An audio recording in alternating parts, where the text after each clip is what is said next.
இந்த வீடியோவில் நம்ம என்ன பார்க்க போறோம்னா மீனராசிக்காரர்களுக்கு 2026 எத்தகைய ஒரு ஆண்டாக இருக்க போகிறது. சயின்டிபிக் வேதிக் அஸ்ட்ராலஜி முறையில் எந்த விதத்தையும் மிகைப்படுத்தாமல் உள்ளது உள்ளவாறு நம்ம பார்க்க போறோம். பரிகாரங்கள் மிகைப்படுத்தி பார்ப்பது அது மாதிரி விஷயங்களும் இல்லாமல் அறிவியல் சார்ந்த முறையில் நம்மளுடைய போன ஜென்மத்தில் செய்த பாவ புண்ணியங்களுக்கு ஏற்ற மாதிரி இந்த ஜென்மத்தில் நம்மளுடைய வாழ்க்கையில் சாதகமான வாழ்க்கை சம்பவங்களும் சாதகமற்ற வாழ்க்கை சம்பவங்களும் எப்படி உருவெடுக்கிறது, அதுக்கு ஒளி தத்துவம் எப்படி செயல்படுகிறதுங்கிறது மிகைப்படுத்தாமல் உள்ளது உள்ளவாறு பார்க்க போகிறோம். இது பாருங்க, இந்த ஆண்டு கிரகம் என்று சொல்லப்படுகிற குரு சனி ராகு கேதுகளை வைத்து பார்க்கக்கூடியது. இது ஒரு பொதுவான பலன் தான். துல்லியமான பலன்கள் உங்களுடைய ஜென்ம ஜாதகத்தில் பார்க்கும்பொழுது ஒன்றுமே நம்ம சேர்த்து பார்க்க முடியும்.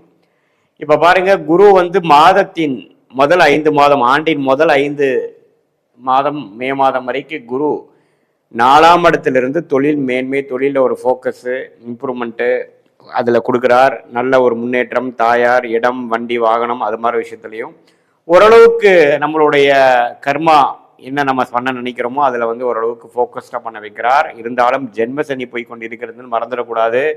ஸோ எல்லாமே கொஞ்சம் ஸ்ட்ரெஸ்ஸாக தான் இருக்கும். மைண்டு கிளாரிட்டியோடு இருக்காது. நம்ம அப்பப்போ டென்ஷன் கொடுக்கும். சில பேர்த்துக்கு உடல் உபாதைகள் வரலாம், சில பேர்த்துக்கு திடீர்னு சில செட்பேக்ஸ் வரலாம், சில பேருக்கு இந்த உறவுகளில் பிரச்சனை வரலாம். அது மாதிரி பல விஷயங்கள் அப்ஸ் அண்ட் டவுன்ஸ் இருக்கக்கூடிய அமைப்புகள் கொடுக்கக்கூடிய ஒரு ஜென்மசனி தான் போய்கொண்டிருக்கிறது. எல்லாத்திலையும் கவனம் தேவை. அதே சமயத்தில் ராகு 12ஆம் இடத்திலிருந்து குருவின் பார்வை பெற்று விரயங்கள்,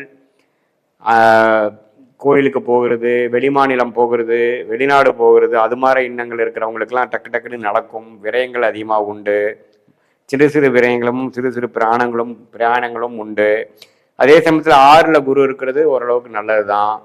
ஸோ இது எது மாதிரி ஒரு அமைப்பு கொடுக்குதுன்னா, முதல் 5 மாதங்கள் நம்ம கூட செய்யக்கூடிய வேலையில் நிதானமாகவும் அதையும் ஃபோக்கஸ் பண்ணிக்கூடிய அமைப்புகள் தேவைப்படுகிறது. இதே ஜூன் மாதத்துக்கு அப்புறம் பார்த்தீங்கன்னா குரு 5ஆம் இடத்துக்கு உச்சம் பெற்று இதுவரை 5 மாதமாக ஒரு டல்லாக போயிட்டு இருந்த விஷயமெல்லாம் கொஞ்சம் நல்லா ஆகுது. ஜென்மசனி கொஞ்சம் கண்ட்ரோலுக்குள்ள வருது. உச்ச குருவு ராசியையும் ஜென்மசனியில் பாதிக்கப்பட்ட சனியையும் பார்க்கறனால திருட்பலம் பெற்று மனம் தன்மை அடைகிறது, டென்ஷன் குறைகிறது, நம்ம வாழ்வாதாரம் இம்ப்ரூவ் ஆகுது. 11ஆம் இடம் என்று சொல்லப்படுகிற லாபஸ்தானத்தை பார்த்து இதுவரை செய்த உழைப்புக்கு தக்க ஒரு லாபம் கிடைக்குது. சில கடன்கள் குறையுது, சில பிரச்சனைகள் முடியுது, வம்பு வழக்குகள்லேருந்து கொஞ்சம் மீண்டு வரோம், உடம்பு உபாதைகளை மாற்றினவங்களுக்கு ஒரு நல்ல ரிசல்ட் கிடைக்குது. ஸோ ஜென்மசனி பார்த்தீங்கன்னா மீனராசிக்காரர்களுக்கு ஜூன் மாதத்திலிருந்தே அதோட தாக்கங்கள் குறைவதே நீங்கள் பார்ப்பீர்கள்.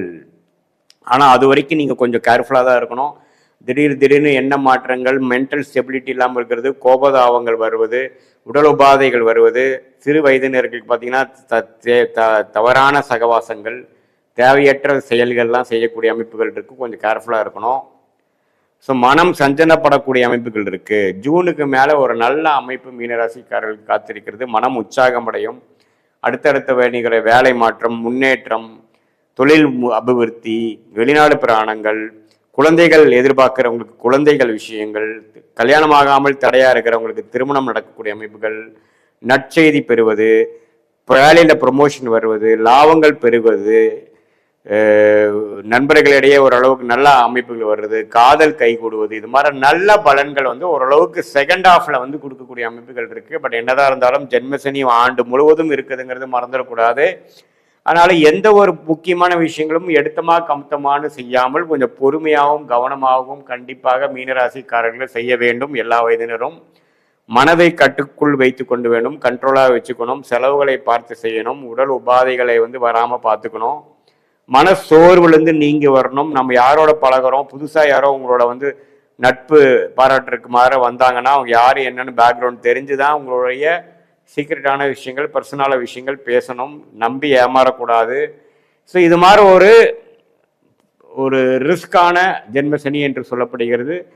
சில பாதிப்படைஞ்ச ஜாதங்களுக்கு சில பெரிய பாதிப்பும், பாதிப்பு இல்லாத ஜாதங்களுக்கு ஒரு சின்ன பாதிப்பும் கொடுக்கக்கூடிய அமைப்பு தான் இந்த ஜென்மசனி. அது குருவின் பார்வை ஜூன் மாதத்திலிருந்து வருவதனால் அதிலிருந்து கொஞ்சம் பிரச்சனைகள் இல்லை, கொஞ்சம் குறையும், எல்லாமே கொஞ்சம் தன்மையாக வரும். நம்ம அதிலே சொன்ன மாதிரி இது ஒரு பொதுவான பலனே தவிர உங்களுடைய ஜென்ம ஜாதகத்தில் நீ என்ன தேதியில எந்த ஊர்ல எந்த டைம்ல பிறந்தீங்க வைத்து உங்களோட லக்னம் என்ன, லக்னாதிபதி எப்படி இருக்கிறார், 2ஆம் இடம் 3ஆம் இடம் 4ஆம் இடம்லாம் எப்படி இருக்கு, ஒரு கிரகமும் எந்த ஸ்தானபலம் திக்பலத்தில் இருக்கிறார், எந்த பாவம் அதிகமாக வேலை செய்யுது, ஆட்சி உச்சம் பெற்றிருக்குதா, அப்ப என்ன தசாபுக்திகள் போய் கொண்டிருக்கிறது, யோகமான தசாபுக்திகளா அல்லது சுமாரான தசாபுக்திகளா, தசநாதன் புக்திநாதனும் இப்போ நம்ம சொன்ன கோச்சாரன் டிரான்சிட் அஸ்ட்ராலஜில எது மாதிரி அமைப்பு இருக்குங்கிறதா ஒரு சேர்ந்து சயின்டிபிக் வேதிக் அஸ்ட்ராலஜி முறையில எதையும் மிகைப்படுத்தாமல் உள்ளது உள்ளவாறு அப்படியே நம்ம பார்க்கும் பொழுது அடுத்த வரக்கூடிய காலகட்டங்கள் நமக்கு எப்படி ஓப்பன் அப் ஆகுது, எது மாதிரி விஷயங்கள் வந்து நமக்கு தென்படுகிறது, எது மாதிரி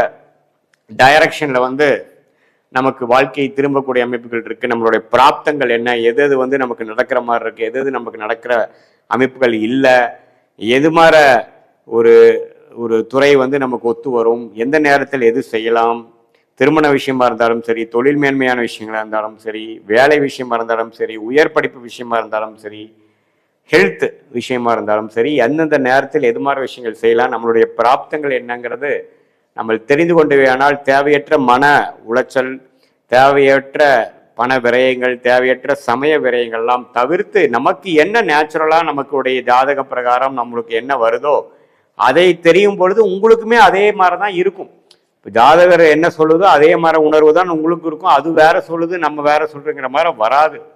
ஏன்னா உண்மையான ஜோதிடம் எப்படி இருக்குன்னா நீங்க என்னவோ அதுதான் காமிக்கக்கூடிய பிரதிபலிக்கக்கூடிய அமைப்பு தான் இருக்கு.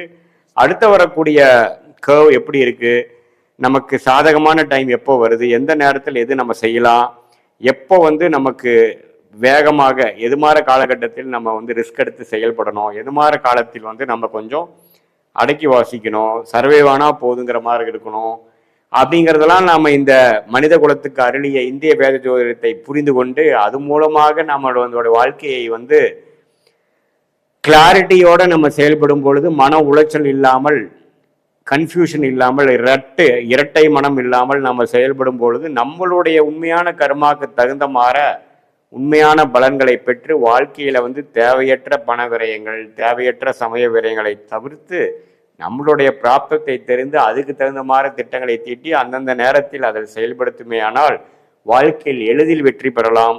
இதை விட்டுட்டு நாம வந்து தேவையற்ற நமக்கு ஆகாத சில வேலைகள், ஆகாத தொழில் பண்றது, ஆகாத நேரத்தில் வந்து நம்ம போய் ஒரு விஷயத்த இன்வால்வ் ஆகும் பொழுது நமக்கு பார்த்தீங்கன்னா என்னடா எதுவுமே நடக்க மாட்டேங்குது அப்படிங்கிற மாதிரி இருக்கும். முதல் வந்து எப்படி நம்ம ஒரு ஊருக்கு போகிறோம், தெரியாத இடத்துக்கு போகிறப்போ ஒரு கிளாரிட்டி இல்லாதப்போ நம்ம கூகுள் மேப் அப்படிங்கிற ஒரு விஷயத்தையும் நம்ம பார்த்து நம்மளோட ரூட் என்ன, இன்னும் எவ்வளோ டிஸ்டன்ஸ் இருக்குது, இன்னும் எவ்வளோ மணி நேரம் ஆகும், வெளியில் போகிறப்போ டிராஃபிக் இருக்கா, என்னென்ன மாதிரி விஷயங்கள் இருக்குன்னு நம்ம தெரிந்து அது பிரகாரம் கிளாரிட்டியோட போய் நம்ம சேர்றோமே.